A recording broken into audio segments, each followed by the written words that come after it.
Welcome to the channel. Today I'm going to be fixing this Jeep Grand Cherokee that's got traction control and ABS lights on. We're going to figure it out and I'll show you what you need to do. We got the ABS and traction control lights on and service select brake system. To diagnose the problem, I'm going to use this Foxwell NT630 Plus. We're going to plug that into the OBD2 sensor connector, and we'll turn the key to the on position. Now we'll go down to ABS and airbag, America. We'll select Jeep. We'll do the smart VIN. If it loads, you're good to go. If not, you got to punch the VIN in manually. Blah, blah, blah. Okay. We'll do a quick scan. It's going to take time. Okay.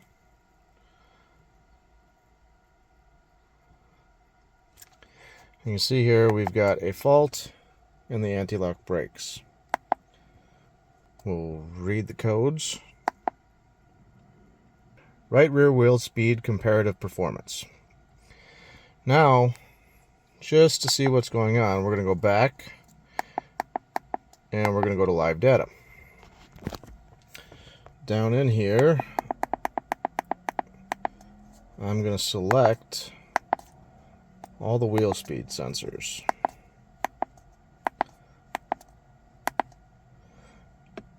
And then click OK. Now I'm going to start the vehicle.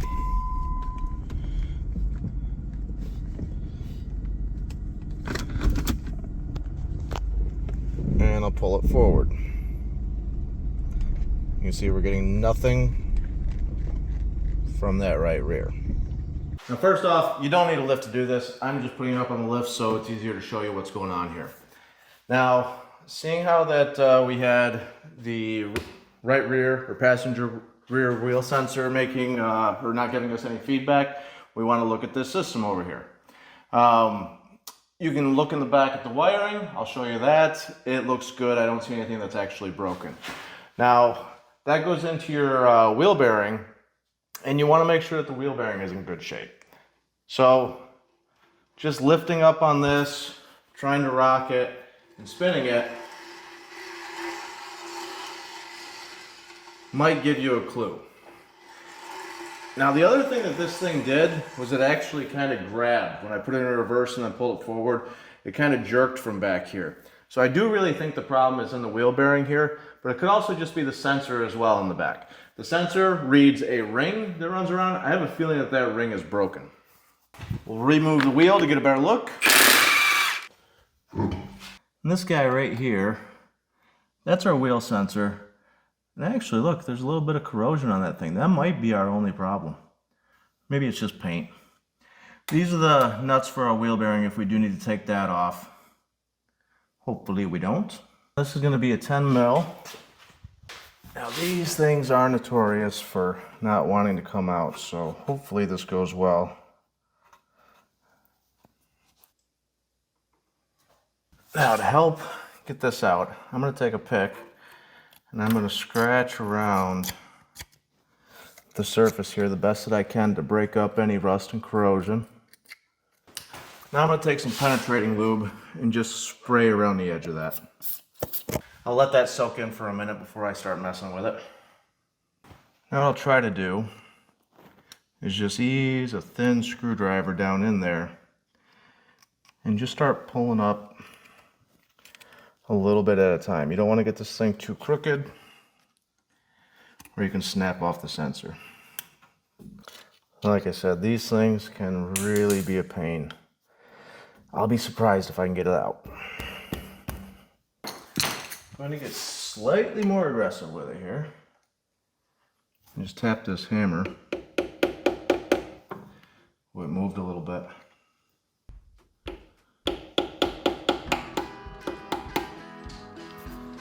Okay, I might get lucky here. It pulled out of here again. I'm gonna get it once more with some lubricant. Like I said, we want to pull it out straight. So I'm going to make sure that I'm pulling up everywhere.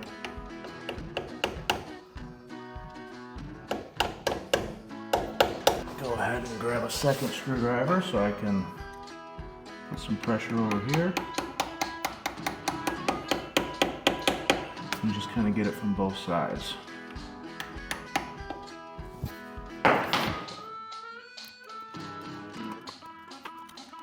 And I'm just wiggling back and forth, trying not to snap this thing. Now, if it's just a sensor, you can probably buy a new one for about 20 bucks.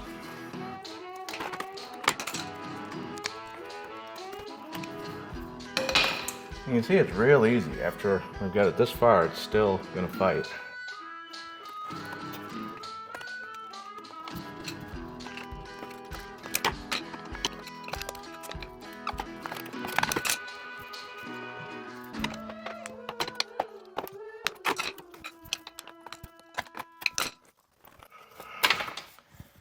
Okay, we finally got it.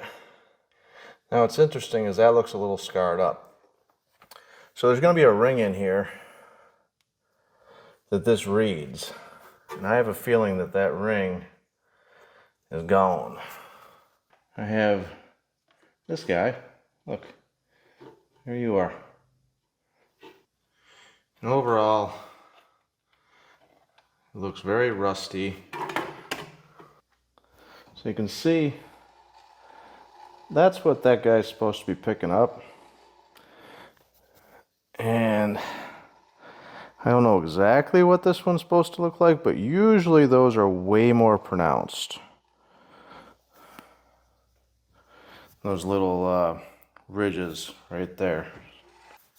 Really, on this, it's going to be the back side of this drum as well. So this disc has a drum inside of it. And if we pull this off, we'll actually be able to see what's going on in there. But first we need the caliper off. Right here, and there's going to be another one down here, I need to remove these bolts to get that caliper off. And that looks like a 12. Got a 10 with me. Definitely not that 10. Alright, it's a 12. So we'll break this guy loose. And then break the bottom one loose. You don't even got to take them all the way out. You just got to get them so they pull out a little bit. We're just going to pick up on this guy.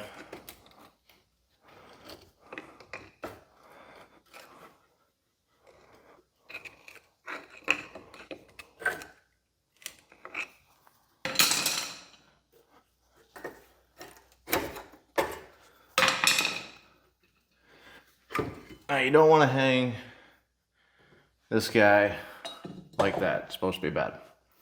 Usually what I do is I'll just set him up on a control arm or up in here. Now, wow, this is going to pull right off. It doesn't always go this easy. Boom, right there. And there's a better view at that rusty ring. It may be okay though. It could just be that sensor. So I guess what I'm going to do is I'm going to go to the parts store and I'm going to look at the new one and see if this is as worn down as this one, or if it looks like it should be different. How does it all fall right in your mouth?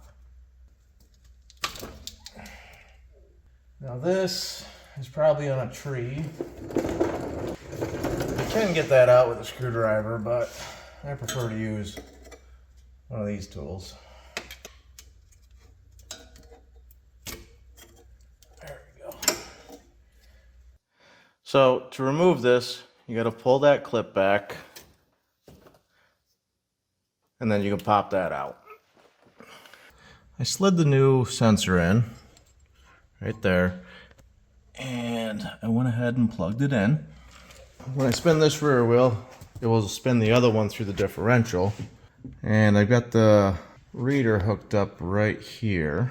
So spinning this rear wheel, and we see an output on both of them. So that was our issue. It was that sensor. I can put it back together. So we'll just push these right up in these holes and that'll hold it for us. Just nice and simple, just like that. And press it in to these holes to retain it. I accidentally popped this clip the whole way out, but that's okay.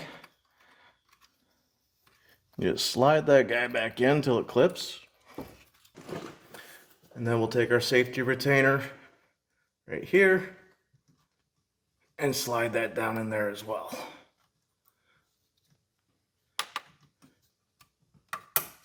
There we go. If we had just tried that, then we wouldn't have pulled this whole brake off, but I really kind of wanted to see what was going on in there. So now I'm going to tighten the bolt down. I started it as I was putting it in to make sure I was aligned straight. This is for the wheel speed sensor that we just installed. One thing you want to watch for is any cracks on this ring. So I ran it around and took a look at it. So now I will pop my rotor back on. We'll take our caliper and we should be able to slide this guy back down on. What we're looking to do is get those right there over this.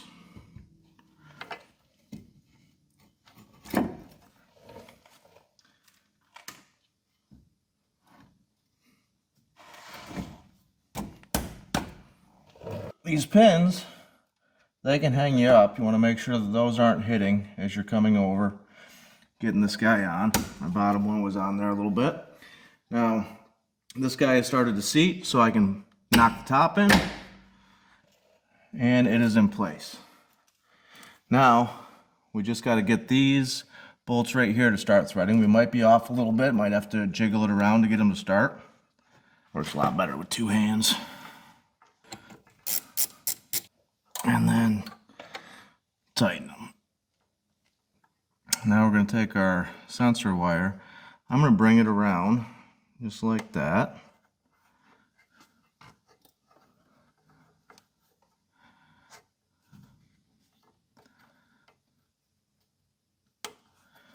I'll pop this wheel back on.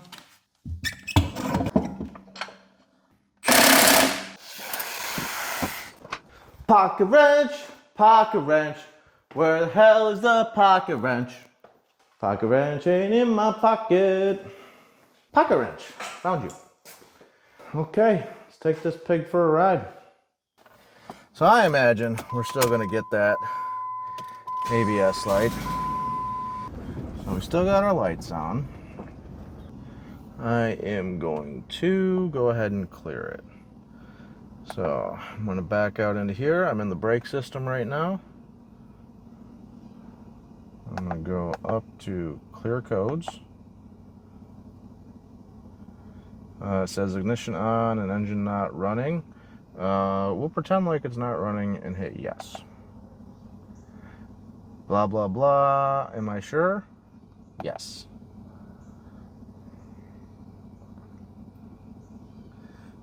We get flashies. It says codes cleared. I say okay.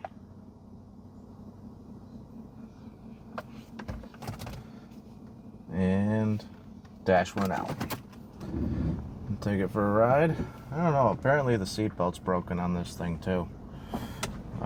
But I didn't get asked to fix that. All right, God. If it's gonna yell.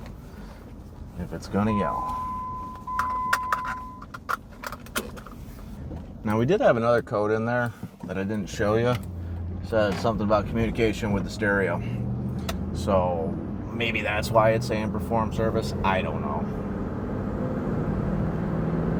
But this is working. We'll go to church. All right, that's enough time here. So this was under occupant restraint. Lost communication with radio. No idea. I'm not doing that video. You're gonna have to watch somebody else's video. So thanks for watching this video. I hope it helped you. I'll put links to the tools and the parts that you may need to do this. Wheel bearings, wheel speed sensors, and the tools that I use. Now, the Foxwell scanner, I believe, is 120, 130 at the time of recording. So, you know, by next week, it'll be $500. But anyhow, again, thanks for watching. Subscribe if you will, and good luck. Let me know in the comments how you make out with yours. See ya.